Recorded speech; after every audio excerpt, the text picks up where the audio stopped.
Hello दोस्तों, आप लोग इस वीडियो को पूरा देखिएगा विदाउट स्किप। उत्तर प्रदेश में आयोजित होने वाली सभी परीक्षाओं के लिए यह वीडियो अति महत्वपूर्ण है, क्योंकि उत्तर प्रदेश में आयोजित होने वाली सभी परीक्षाओं में यूपी जीके से प्रश्न पूछे जाते हैं। तो उन्हीं प्रश्नों को इस वीडियो में मैं लेकर आई हूँ। तो चलिए अब शुरुआत करते हैं पहले प्रश्न से। पहला प्रश्न है, 1946 में मेरठ में कांग्रेस के अधिवेशन की अध्यक्षता किसने की थी?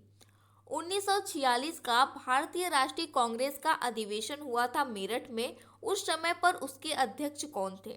ऑप्शन है महात्मा गांधी, राजेंद्र प्रसाद, जेवी कृपलानी या फिर जवाहरलाल नेहरू। दोस्तों, अगर आप लोगों को वीडियो पसंद आती है तो इसे लाइक शेयर जरूर किया करिए। चैनल पर पहली बार आए हैं तो सब्सक्राइब करके बेल आइकन को भी प्रेस कर लीजिएगा ऐसी ही वीडियो के लिए। दोस्तों, इस टॉपिक की जो डिटेल वीडियो है, यानी कि भारतीय राष्ट्रीय कांग्रेस के जितने भी प्रमुख अधिवेशन हुए हैं जो कि एग्ज़ाम ओरिएंटेड है, वो आपको उसकी लिंक मैं डिस्क्रिप्शन बॉक्स में दे दूंगी, आप वहाँ से ज़रूर चेक कीजिएगा। ये टॉपिक काफ़ी परीक्षा में पूछे जाते हैं। तो 1946 में जो मेरठ में कांग्रेस के अधिवेशन के अध्यक्ष थे वे थे जेवी कृपलानी, यानी कि ऑप्शन नंबर सी इसका सही आंसर है। अगला प्रश्न है, अंग्रेजी गवर्नर लॉर्ड डलहौजी की विलय नीति में उत्तर प्रदेश की कौन सी रियासत अंग्रेजी सरकार के अधीन नहीं थी? जो अंग्रेजी गवर्नर था लॉर्ड डलहौजी, वो विलय नीति यानी कि विलय करता था, राज्यों को आपस में मर्ज करता था। तो उसकी नीति में उत्तर प्रदेश की कौन सी रियासत ऐसी थी जो अंग्रेजी सरकार के अधीन नहीं हुई? ऑप्शन है कानपुर, झांसी, हमीरपुर या फिर जालौन। दोस्तों, इसका सही आंसर है कानपुर। जो कानपुर रियासत है वो अंग्रेजी सरकार के अधीन नहीं थी। अगला प्रश्न है, उत्तर प्रदेश की सबसे लंबी नहर कौन सी है? ऑप्शन है घाघरा, शारदा, केन या फिर इनमें से कोई नहीं। दोस्तों, इस क्वेश्चन का मैं आंसर बताने से पहले आपको ये बता दूं कि आप लोग ये मत सोचिएगा कि मैं किस एग्ज़ाम के लिए तैयारी करूं। दोस्तों, उत्तर प्रदेश में जितने भी परीक्षा होते हैं उन सभी परीक्षाओं में इस टॉपिक से प्रश्न पूछे जाते हैं। आपका टीचिंग के जितने भी एग्ज़ाम हुए हैं, जैसे कि आपका टेट हो गया, सुपर टेट हो गया, सी टेट हो गया, उनमें आपको हेल्प करेगी। ऊपर से आपका पुलिस, मतलब कि आपका एसआई हो गया, कांस्टेबल हो गया, जितनी भी पुलिस की भर्तियां आती हैं उसके लिए भी इम्पोर्टेंट है। रेलवे के एनटीपीसी हो गया, ग्रुप डी हो गया, और भी जितने भी रेलवे के एग्ज़ाम होते हैं उन सब के लिए भी आपका इम्पोर्टेंट टॉपिक है। एसएससी के जितने भी एग्ज़ाम होते हैं उनके लिए इम्पोर्टेंट है। साथ में आपका आरओ ईआरओ के लिए इम्पोर्टेंट है, आपका वीडियो के लिए, लेखपाल के लिए, यूपी ट्रिपल एससी में जितनी भी भर्तियां हैं सबके लिए ये टॉपिक इम्पॉर्टेंट है। तो अगर आप लोग किसी भी पर्टिकुलर एग्ज़ाम की, मतलब आप कोई भी एग्ज़ाम की तैयारी कर रहे हैं, तो आप लोग इस वीडियो को जरूर देखिएगा।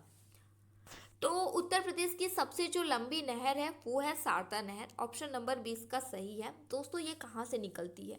उत्तर प्रदेश और नेपाल की सीमा के पास एक स्थान है जो है बनवासा, वहाँ से ये नहर निकलती है। इसकी स्थापना हुई थी, मतलब इस नहर को कब बनाया गया था? 1928 में शारदा नहर। अगला प्रश्न है, उत्तर प्रदेश में प्रथम बायोटेक पार्क कहाँ पर बनाया गया? इलाहाबाद, वाराणसी, कानपुर या फिर लखनऊ। उत्तर प्रदेश में पहला बायोटेक पार्क कहाँ पर खोला गया या फिर बनाया गया? इसका आंसर बताने से पहले आपसे मैं एक प्रश्न पूछती हूँ कि पूरे भारत में, यानी कि पूरे देश में पहला बायोटेक पार्क कहाँ पर खोला गया था? तो उत्तर प्रदेश में जो पहला बायोटेक पार्क खोला गया था वो खोला गया था लखनऊ में। ऑप्शन नंबर डी इसका सही आंसर है। दोस्तों, भारत का जो पहला बायोटेक पार्क है वो खोला गया था चेन्नई में, दूसरा खोला गया था हैदराबाद में और तीसरा लखनऊ में। ये जो लखनऊ वाला है ये उत्तर प्रदेश का पहला है, लेकिन पूरे भारत का तीसरा है। अगला प्रश्न है, सैंधवकालीन स्थल आलमगीरपुर की खोज किस नदी के किनारे हुई? जो ये आलमगीरपुर है ये हड़प्पा कालीन एक नगर था। तो सैंधवकालीन जो स्थल है आलमगीरपुर, इसकी खोज किस नदी के किनारे हुई? ऑप्शन है गंगा नदी, यमुना नदी, गोमती नदी या फिर हिंडन नदी। तो आलमगीरपुर की खोज जो हुई थी वो हिंडन नदी के किनारे हुई थी। दोस्तों, ये जो आलमगीरपुर है ये पहला स्थल है हड़प्पा कालीन अवशेष जहाँ से मिले हैं। मतलब कि हड़प्पा कालीन अवशेष यहीं से पहली बार मिले। यहाँ से क्या क्या मिला है? आलमगीरपुर से क्या क्या मिला है? यहाँ से मिला है मिट्टी का बर्तन, यहाँ से मिट्टी का बर्तन मिला है, और उसके साथ पिंड मिला है, मनका मिला है, बेलन मिला है, कटोरी का टुकड़ा मिला है। ये सब कहाँ से मिला है? आलमगीरपुर से मिला है। अगला प्रश्न है 1885 से लेकर 1947 के बीच उत्तर प्रदेश में कितनी बार कांग्रेस का अधिवेशन हुआ? दोस्तों 1885 से लेकर 1947 के बीच में उत्तर प्रदेश में जो कांग्रेस का अधिवेशन हुआ वो 9 बार हुआ। अगेन मैं बता देती हूँ कि इसकी डिटेल वीडियो, भारतीय राष्ट्रीय कांग्रेस के प्रमुख अधिवेशन की डिटेल वीडियो का लिंक आपको डिस्क्रिप्शन बॉक्स में मिल जाएगा, वहाँ से जरूर देखिएगा कि कौन कौन से अधिवेशन हुए हैं। अगला प्रश्न है हेमत का किला के अवशेष उत्तर प्रदेश के किस जिले से मिले हैं या फिर किस जिले में है हेमत के किले का अवशेष? ऑप्शन है गाजीपुर, वाराणसी, चंदौली या फिर इलाहाबाद। तो हेमत का जो किला है इसके अवशेष मिले हैं चंदौली जिले के हेमतपुर गांव से, यानी कि इस क्वेश्चन का राइट आंसर है ऑप्शन नंबर सी, चंदौली। अगला प्रश्न है हथिनी कुंड बैराज कितने राज्यों की संयुक्त परियोजना है? हथिनी कुंड बैराज जो है वो राज्यों की संयुक्त परियोजना है। कितने राज्यों की है? तो ये है 5 राज्यों की संयुक्त परियोजना। 5 राज्य कौन कौन से हैं उसका नाम आप लोग सुन लीजिए। 5 राज्यों में से पहला जो है वो है उत्तर प्रदेश। पहले तो उत्तर प्रदेश ही हो जाएगा। दूसरा जो है वो है हरियाणा, तीसरा है दिल्ली, चौथा है हिमाचल प्रदेश, और एक और बचा ना पांचवा है राजस्थान। ये हथिनी कुंड बैराज की जो 5 राज्यों की संयुक्त परियोजना है। अगला प्रश्न है हथिनी कुंड बैराज को किस नदी पर बनाया गया है? ऑप्शन है गंगा नदी, यमुना नदी, अलकनंदा नदी या फिर चंबल नदी। तो दोस्तों सहारनपुर के पास इसे यमुना नदी के तट पर बनाया गया है। दोस्तों यमुना नदी पर बनाया गया है, सॉरी। अगला प्रश्न है हर्षवर्धन का ताम्रपत्र लेख कहाँ से प्राप्त हुआ है?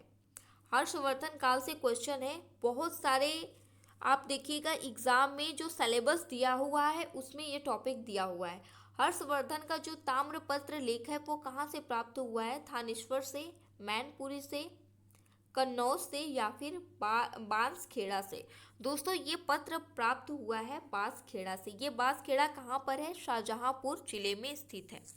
दोस्तों ये थे 10 इम्पॉर्टेंट क्वेश्चन जो कि उत्तर प्रदेश जीके से थे, आपकी परीक्षा में पूछे जाते हैं। बहुत सारे दोस्तों ये प्रश्न जो है वो प्रीवियस ईयर के कई परीक्षाओं में पूछे गए प्रश्न हैं। आप लोगों को वीडियो आई होप कि पसंद आई होगी। वीडियो पसंद आई है तो लाइक शेयर तो बिल्कुल भी मत भूलिएगा। मैं बोलने वाली थी कि मत करिएगा, करना मत भूलिएगा। और चैनल पर पहली बार आए हैं तो ना आपको पता है कि सब्सक्राइब करके बेल आइकन को प्रेस करना है। दोस्तों सिर्फ इतना ही नहीं, आपको कमेंट बॉक्स में टाइप करके अपना फीडबैक भी देना है और साथ साथ ये भी बताना है कि आपको किस टॉपिक पर वीडियो आगे चाहिए। Thank you.